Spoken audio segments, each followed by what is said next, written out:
Olá, eu sou o Arthur e vou apresentar o meu trabalho intitulado Incorporação de nanopartículas de TiO2 ou PM em filmes de quitosana, um material híbrido polímero inorgânico. O desenvolvimento de materiais nanocompostos funcionais baseados em nanopartículas inorgânicas em matriz polimérica tem uma ampla gama de aplicações. Essa nova classe de materiais inovadores mostra uma associação das propriedades relacionadas ao tamanho de nanopartículas com as propriedades inerentes ao polímero.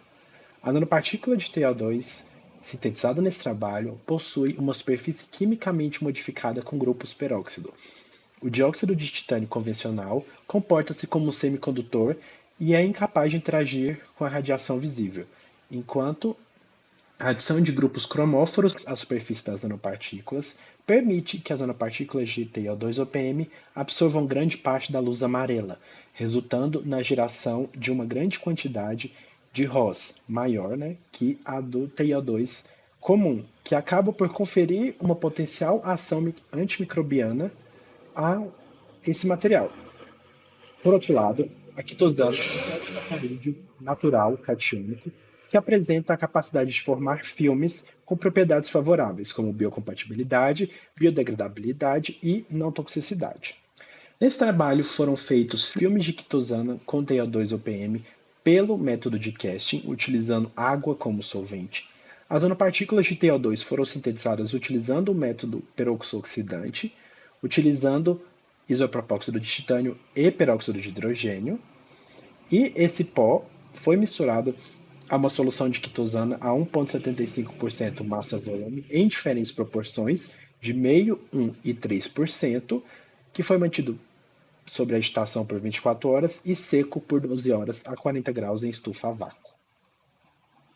Esses filmes foram caracterizados por calorimetria diferencial de varredura, análise termogravimétrica, difração de raio-x, espectroscopia de infravermelho com transformada de Fourier, ensaios mecânicos e microscopia eletrônica de varredura. Falando um pouco dos resultados, foi visto que a temperatura de decomposição térmica nas percas de 20 e 45% de peso foi determinada sobre o fluxo de nitrogênio. Juntamente com isso, o rendimento de resíduo carbonizado também foi determinado. Isso indicou 2 passos de degradação não oxidativa, atribuindo a perda de peso na faixa de 50 a 150 graus, principalmente a água que é absorvida pela quitosana. E também é indicado que a degradação e a desacetilação da quitosana causam uma perda de massa na faixa de 200 a 350. Foi visto também que a adição das nanopartículas na matriz polimérica fez com que a temperatura de degradação térmica da quitosana aumentasse em 3 graus Celsius. A análise de microscopia eletrônica de varredura mostrou a aglomeração, morfologia e tamanho das nanopartículas na matriz polimérica e que também que essas nanopartículas tinham um tamanho médio de 5 nanômetros.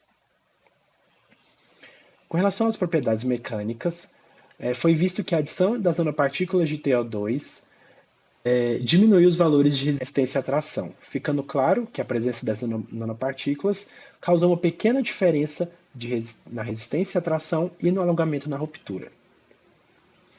A adição das nanopartículas de natureza hidrofílica causou uma maior absorção de água na interface dessas nanopartículas com o polímero, e esse excesso de água resultou em locais com maior teor de água em comparação com a matriz polimérica inteira. Então, foi formada uma estrutura heterogênea e isso reduziu a estabilidade mecânica dos filmes. As variações no valores de alongamento na ruptura são atribuídos a uma redução no volume livre das cadeias poliméricas, que foi induzido pelo aumento das forças de atração intermoleculares pelas nanopartículas, resultando assim numa rede polimérica mais densa, o que causou uma diminuição nos valores de alongamento. Então, acredita-se que as nanopartículas foram distribuídas na rede tridimensional, e o que influenciou na estabilidade térmica e mecânica do filme. Além disso, as características do material o tornam um possível ótimo material para tratamento de doenças e liberação controlada de fármaco. Esses aqui são os meus agradecimentos e muito obrigado.